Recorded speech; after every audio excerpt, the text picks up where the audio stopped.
The very first encounter that I want to draw your attention to is in verse 21. Mark chapter 1, verse 21. It says that he and the disciples, they went into Capernaum, and immediately on the Sabbath, he entered the synagogue and began to teach. Listen to that again. They entered into Capernaum, and immediately, somebody say immediately.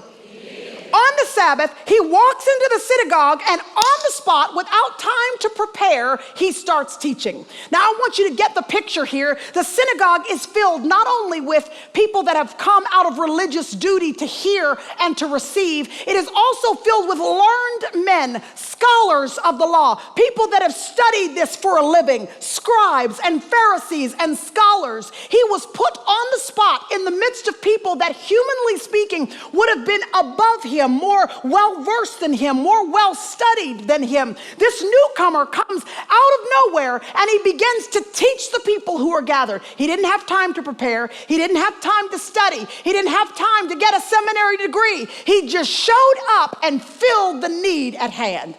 Jesus demonstrates to us that in order for us to be able to point a sign clearly to people, what we need is the exact same thing that Jesus had on this occasion. We need supernatural ability to be married to our natural ability.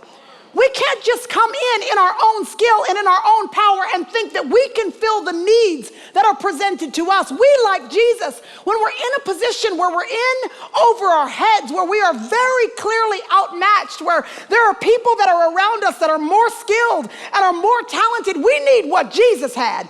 We need to be able to walk into that scenario in full confidence that if my God has sent me, he will also equip me for the task at hand. Jesus is put on the spot. Immediately, he rises up to the occasion. I want to tell somebody today who is in over your head.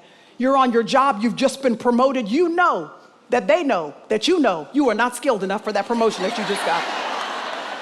You feel like a duck out of water. You feel like a deer caught in headlights. You have no idea how you're going to meander your way through this thing. You're just faking it till you make it. I've got good news for you. What the Holy Spirit does for you is the exact same thing that God's Spirit did for Jesus Christ on this occasion. He gives us competence, ability that comes supernaturally from the Father so that we can handle the tasks that are at hand. I want to tell you that when Jesus found himself in this scenario where he was sort of in over his head, humanly speaking, what we do not see him doing is shirking back in fear and insecurity, hoping that somebody else will fill the need at hand because he does not feel incapable.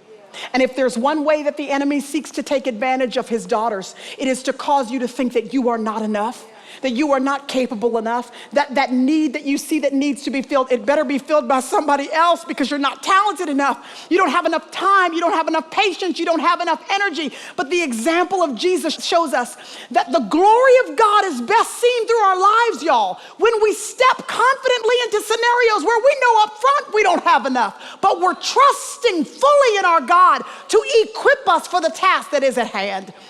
If we only ever do what we in our own natural ability are capable of doing, how does that display God's glory? That displays yours. God's glory is displayed. The supernatural is seen through our lives, where we are in positions that are beyond us, and we get to watch the Holy Spirit help us rise to the occasion.